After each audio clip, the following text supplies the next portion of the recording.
Вы наблюдаете чудо электротехники, переделанный культиватор Крот с мотокультиватора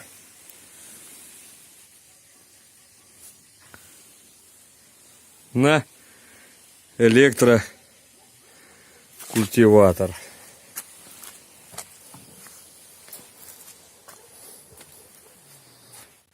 Экономно и недорого.